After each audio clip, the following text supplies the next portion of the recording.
Hello.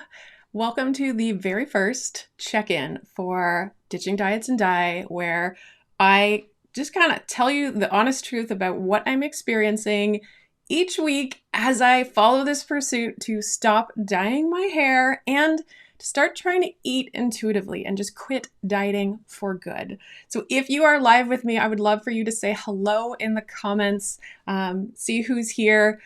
And the way that I want to share this is really focusing on the good, the bad, and the ugly. And so I've sort of divided some of the things I want to share this week, things that I'm thinking about, into those three different sections. And before I get into that, though, I do want to share that tomorrow is 6 months since my last hair dye. The last time I got my root touch-up was March 12th. Right before everything locked down. I had no idea at the time that that was actually going to be my very last root touch-up, but 6 months tomorrow. That's kind of insane. Now, I didn't know until I think May. So when I finally decided that I would stop dyeing my hair. So it took me months to even realize that this was going to be a thing. But once I made that decision, it's been a really interesting ride. And hey, Paul, so glad that you could join live on my weekly check-in. So I did want to reflect quickly at some of the things that I noticed this week around my hair. So one, and this sounds so strange, is that I noticed it's finally on the side. So for a while in the summer, I was making reference to my silver top. And because for the longest time, it was just on the top. And if you don't know this about my gray hair, is that it actually doesn't show it as much on the side. Like my side is pretty brown. It just looks a little greasy today. But it's really concentrated on the top of my head. So sometimes when my hair is pulled back, people have no idea how much gray I actually have. So I would kind of joke about my silver top, or maybe salt and pepper top. But this week, even though it seems so obvious, I kind of realized, no, it's creeping down. So now this is what 6 months growth looks like. So if you are curious, this is what my 6 months growth looks like. And the other thing is I am learning a lot about my hair, and I'm still very much in an experimentation phase. So right now, this is me trying to figure out how to wear my hair. I have been testing out some things that I have learned from YouTube, different things on how to curl your hair without heat and what to do with that. It's all a work in progress, and I'm happy to share that if people have questions. Now, let's talk about some of the good, the bad, and the ugly that I am experiencing. So let's start with the good. So what good is happening for me? Well, when it comes to both the ditching diets and dye, something I have shared before is that there's this real sense of freedom, and that stays true. I do feel a lot more free having made these decisions to not worry about dyeing my hair and to stop fighting my body with diet by being really restrictive and saying you can do this and you can't do this, and instead just follow my instinct. And so that is something that still feels really good. And there are a couple of things I noticed this week that I'm particularly proud of. So one of them is that I've noticed that I can keep some snack foods in the house and they stay that way for a while. I don't open them right away. I don't finish them right away. And before, this just wasn't the case. Like if there was ice cream in the house or chips in the house, I wanted to eat them as quickly as possible. Part of that was scarcity because I felt like I'm not going to keep these things in my house. So got to get them while they're here. Now, if that sounds familiar and you feel like sharing, you can let me know in the comments if that's something that maybe happens. And it's okay because it's all about how we perceive the food. And if you think this is not going to be around for a while, or I'm just treating myself to this, and so it's going to be gone, I need to get rid of it so then I can focus on eating healthy again. That's the type of thing where it makes perfect sense why we would rush to finish that stuff. So it does feel like a milestone for me to have ice cream or chips or things that I enjoy that are in the house and don't feel that urgency to eat them. But I know they're there if I feel like having them. And also, it's not a bad thing if I enjoy any of those snacks. I see we got a couple more people. So Ignitement, I want to make sure I'm saying that right. Thanks so much for popping in between your meetings. And she says, my gray is mostly inside and the sides, not the top. Yeah, a lot of my friends have the opposite pattern. They would have this really nice, I would consider it a distinguished gray. kind of these salt and pepper gray on the side of their head. And I have the opposite. I've got all concentrated on top. Although it's starting to creep in. I can only hold on to this for so long. It's starting to creep in on the sides. I also, Dr. Elo, thanks so much for joining. It's nice to have you here. And yeah, congrats on the treats without urgency. That's huge. It is. It feels huge, and that's why it is in the good column. Another thing that is good this week that I was excited about is I have noticed when I am out, so we went to a backyard meetup with a few of our friends, and they were offering some food, and I wasn't hungry. So I just said, no, thank you. The food sounded great, but I recognized that I wasn't hungry. And it's also okay to tell a host that you're okay right now, that you don't need anything. However, about an hour or 90 minutes later, I started to feel hungry and I wanted what they were offering. So I said, is it all right if I have that now? And they were completely obliging. And it just felt like a way of taking the power back, of acknowledging when I'm hungry, what I want, and being able to actually ask for it. And often hosts are happy to oblige. So that was another win for me. And the other thing, which I made reference in the description, is that I learned a lesson around simple pleasures related to tomatoes. And this might sound strange, but having gone through this journey of trying to reintroduce foods that previously were off limits. And one of those foods for me for a long time was bread. We just didn't have bread in the house very often at all, ever since I primarily had shifted to more of a paleo diet and really didn't eat a lot of grain products and especially wheat. So reintroducing that and being able to have it and have access to it has been a little bit of a shift. And I had been craving making like a breakfast sandwich, and I bought a tomato, but here's the truth. I often buy tomatoes and then I don't actually use them, and then they just kind of start to get soft and gross, and then I definitely don't want them. But I decided, no, I want to have some fresh tomato with a little bit of mayo on this breakfast sandwich, because that's what I love when I go to a restaurant, is that the mix of having that tomato slice with that mayo on my sandwich. And so I did buy a tomato and started putting some tomato slices with a little bit of mayo on a breakfast sandwich and also I think like a turkey sandwich. And it just made the sandwich pop. And I know that sounds really strange to say, but it reminded me that it does only take a moment to add a tomato slice, but it really ups the game. And recently when we were going to be traveling to go visit our friends, we could have stopped somewhere to pick up some food, but I thought, you know what? I think I'm going to make myself a little sandwich for the road with a little tomato and mayo on top. So it's a reminder that when we're excited about food, we don't feel like the food out there is better. You actually start to feel like, you know what? I'm excited about the stuff I can make at home.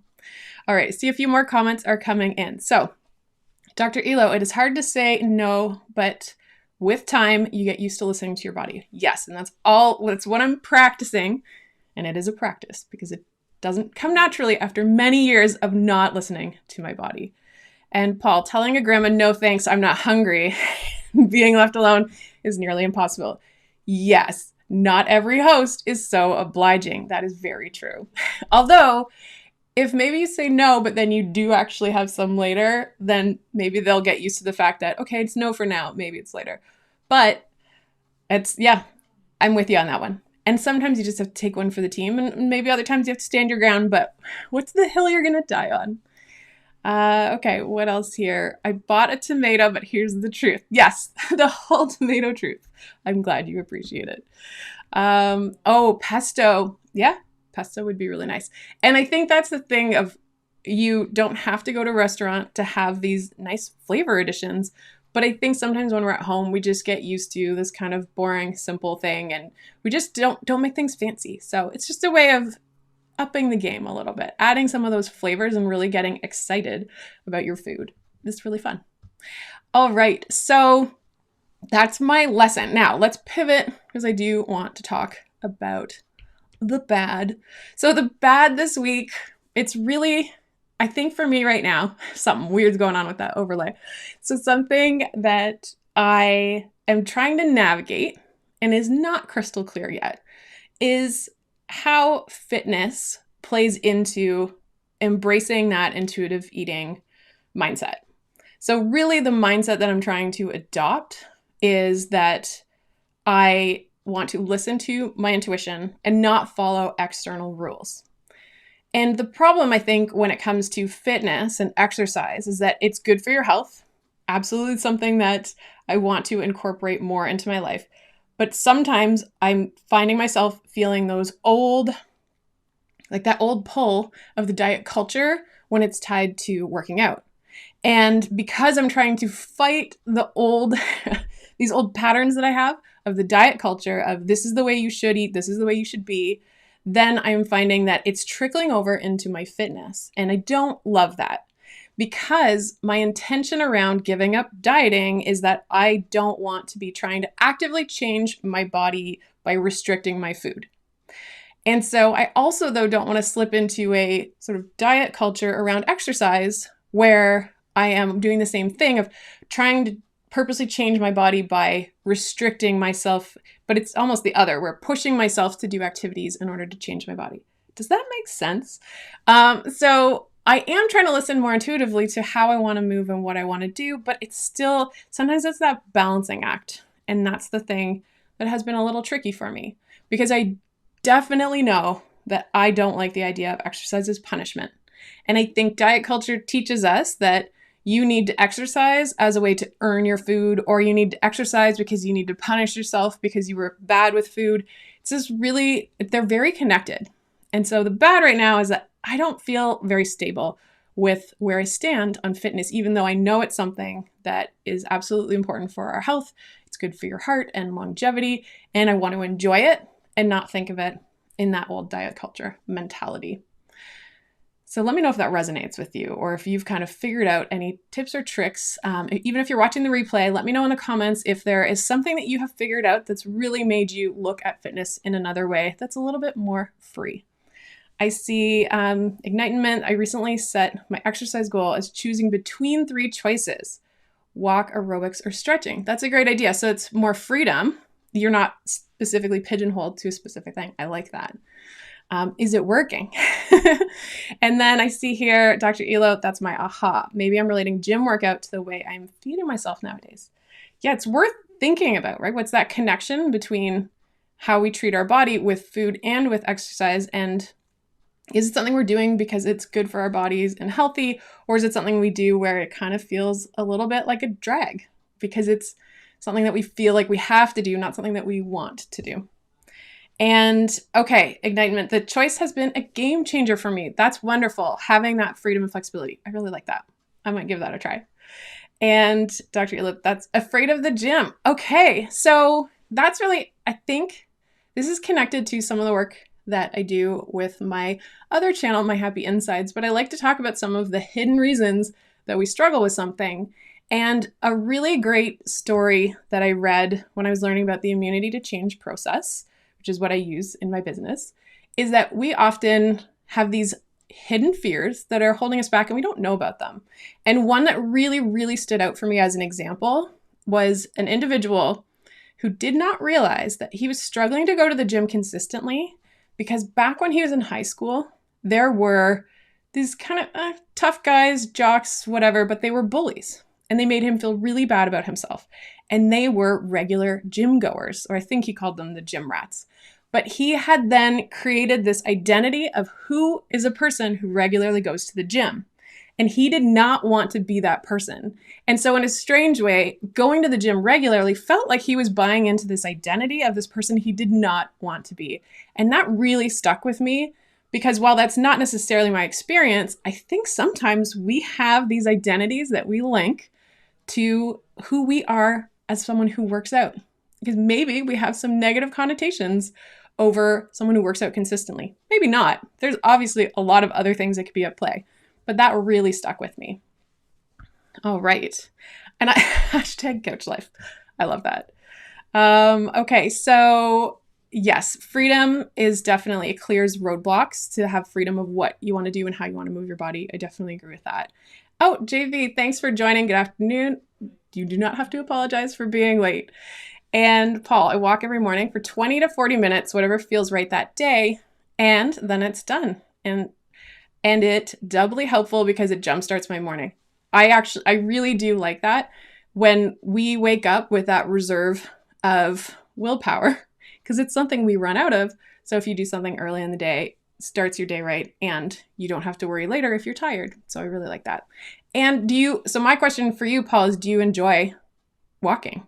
Because that's the other thing. I think I was outside walking yesterday and I thought I really need to do this more often because I enjoy it. I like being out in nature. And now the temperature is a little bit nicer for me. I don't like when it's too hot. So, all right. And the negative connotations need further exploration for removal, especially when they are occurring under your own roof. Yeah, we have to unpack the stuff that's getting in our way. Speaking of unpacking, I want to tell you about the ugly, because this is a challenge for me. This is my struggle. And this is one that I feel a little bit vulnerable talking about. Well, let's get to it. So the ugly this week for me is that it's getting a little bit cooler and I have to adjust my clothes for when I'm leaving the house. Now, if I'm here and I'm doing this, I can be in my stretchy pants, which I am, and all I have to do is look nice on top. So it's not so bad. But when I'm going out of the house, I have to look like a regular human being. And I am finding that since I have ditched dieting and not been restrictive, part of that initial phase is bringing in foods that were previously forbidden, allowing yourself more freedom to eat whatever you feel like eating, whenever you feel like eating it, but trying to be intentional and be conscious, not eating mindlessly. That has meant that I have put on weight. It's not a crazy amount because there's quite a few of my clothes that still fit, but not all of them. And as I am trying on things like jeans or other things, I am finding I'm uncomfortable. And I am noticing some of these thought patterns creeping right back in that are sort of ingrained in me because of diet culture. And so what has happened is that I can't help but have this little voice that says, well, okay, maybe I should adjust this, or like, am I doing this right? Is this the best move? And all of that doubt is creeping up because of this experience that I'm having, pulling out some of my fall wardrobe. And if I'm being honest, which is the intention of this channel, I stand in front of my closet and it doesn't feel so good. I look at the clothes and I think, I don't like this. I don't like the options that I have. I don't feel great in my clothes. Yesterday, it was my 9-year anniversary with my partner, Phil. We were going out for dinner and I wanted to look a little bit nicer. And that was not the most comfortable experience. Trying to put on clothes that felt nicer and that I felt good in when they didn't fit the way that I'm used to them fitting. So that's the ugly for me right now. And the ugly is not the fact that I've put on some weight, because I actually expected that. I anticipated that. The ugly is watching me experience all of these diet culture tropes crawl back in, and me trying to think, or not helping but think, how do I put a lid on this? How do I stop this from happening? How do I buy some new clothes but not break the bank because I don't know if this is going to be this way forever, etc. This is kind of that messy middle that I think a lot of people are afraid of when they think about eating intuitively. And that's the type of thing that I am grappling with right now. I love the freedom that I get from not feeling restricted and to leaving behind that diet culture.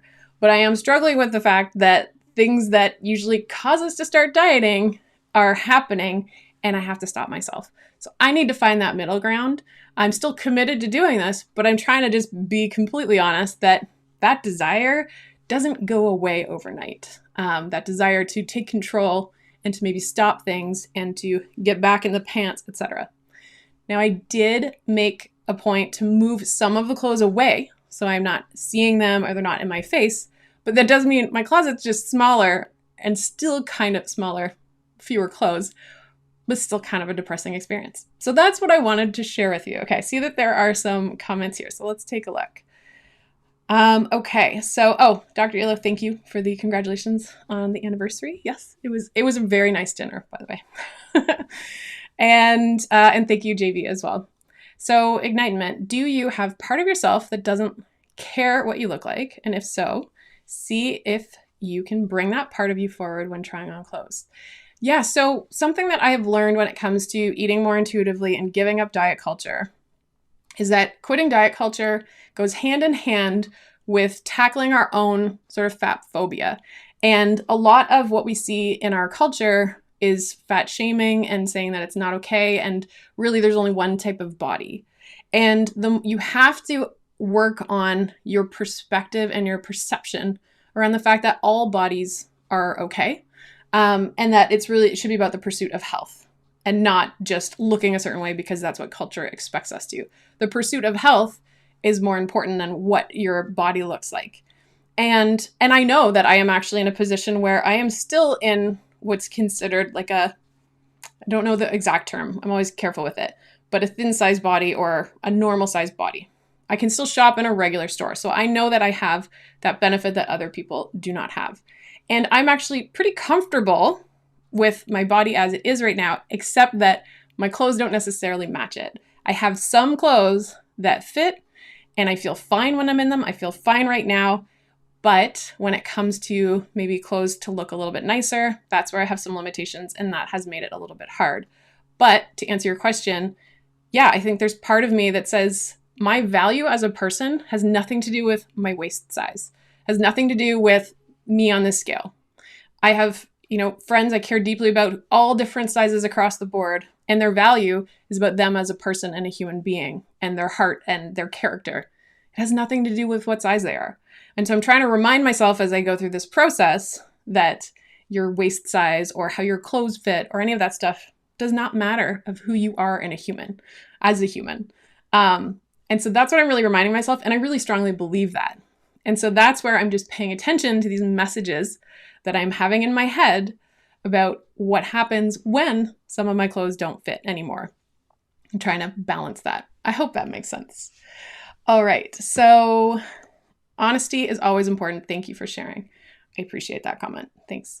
Ron, time for a nice fitting clothes and the desire to look good in clothes. Yeah. So, sorry, I read that poorly. So time for new nice fitting clothes and not let the desire to look good in clothes that don't fit. Yes. So I actually did in the summer. I went out and I specifically bought some clothes that fit really well and feel really comfortable, but they are summer clothes. And so I am acknowledging that now that it's fall and the temperatures are getting a little cooler, I have to do the same. And that it is worth it. Because when you have a few great items that you feel good in and that truly fit, that is worthwhile. And it's also acknowledging reality. And I think I said this to Phil this morning, is you need to dress for the body you have, not for the body you wish you had. So I need to make sure that I am honoring where I am right now at this point in my journey. So I'm going to put that on my list. I'll check in with you guys maybe next week and let you know if I bought some new clothes. Shopping during COVID, that's always fun too. Anyhow, I said the dirty word. All right, so let's see. Paul says, when I gained weight, I bought comfortable clothes and not actually hating the act of putting on clothes that didn't send me running. Yeah, there's a cycle, right? So if you put on clothes and then you feel bad about yourself, you can then kind of self-sabotage or just say, what's the point anywhere? What the heck? And yeah, and a lot of people try and hold on to their skinny clothes. It does make it feel worse. And the other thing, so I don't know about you, and I should double check. I'm pretty sure I got rid of them, but I had this pair of jeans that I got in my late 20s. So that's over a decade ago. And they're out of style too. So it's like, let's say that I was waiting for that day when I suddenly solve all my problems because my body's the way that I finally want it, because that happens. And I would want to actually go out and buy new clothes, not wear a 12-year-old style. And I held on to those two, put them in the garage. Yeah. And so when it comes to intuitive eating, I know based on my reading that there are a number of people that once they actually get into the groove of trusting their body, they've kind of gone through that stage of reintroducing some of these previously forbidden foods, that their body actually does find its set point, and it might be a little bit lower. So it's possible that I have a slightly lower set point than I'm currently at right now. I don't know for sure, and I won't know. So I just need to honor my journey at the moment and not necessarily throw out everything that I own, but also be realistic. But that's all part of the process, right? And a couple of the clothes. Oh, and yeah, remember, as a reminder, and yeah, JV, you've made such huge progress in your health and like really just taking control. And I think it's having that reminder to keep you on track is really good. And I know you're really good about staying accountable and keeping on track. and understand where you came from as you start something entirely new. The transformation is needed. Yeah, see how far you've come. And I do think that that's something I'm noticing is there are these little things, and that's kind of part of these check-ins that I want to do, is to share things that are different now. And so when I started this, I shared that I can have some snacks in the house, like ice cream or chips, and they can just be there. And I don't feel the urgency of I need to open them and finish them in the first day. That isn't happening anymore. And that's a noticeable shift that I have definitely seen over the course of this journey. And that's the type of thing that I am trying to pay attention to. They're little things, but they're showing how I have changed throughout this process, which has been about the same time. Similar to the hair, which is about 6 months, I have noticed that shift as well with my eating, which has been around the same amount of time that I have done that. And I see, Dr. Elo, you can always embrace slow fashion, buying good quality clothing that lasts longer than usual so you don't have to buy clothing so often. It's a sustainable choice. Yeah, I am a big proponent of that as well. I can see the harm of the fast, cheap fashion is not always good. And there are also a lot of clothes that you can buy that can fit a few different, it makes room. So this summer, I bought clothes that were just really stretchy and comfortable, and they could fit my body at a few different sizes. And I think that's a really great choice. And JV, your hair looks phenomenal. Thank you. I was sharing at the start that it's now at the side. And anyone who wants to know for me what 6 months of growth looks like, tomorrow is my 6-month anniversary of having dyed my hair for the last time, although I had no idea at the time. I do want to see if there are any questions before I wrap up. Those were the really big things that I wanted to share with you today. So the fact that it's my 6-month no more dye anniversary, and that I am learning about my hair. Also, some of the wins that I've experienced, like not eating when I'm hungry or saying no thank you at a house to a host when I'm visiting a guest. And that simple pleasure of adding tomato to my sandwiches that just really made a difference for me. And then some of that bad, figuring out the fitness, and then also, just dealing with the fact that there's a psychological impact when your clothes do not fit, and I am working on it. All right. Thank you so much, Dr. Elo, so much value. And Tina, thank you so much. I am going to wrap things up. I am so glad that many of you came and shared with me today. And I also, if you are watching the replay, let me know, is there anything that stood out to you? Is there anything that you are going through as well? I would love to hear from you. And I will see you back here, same time, same place next week for the weekly check-in.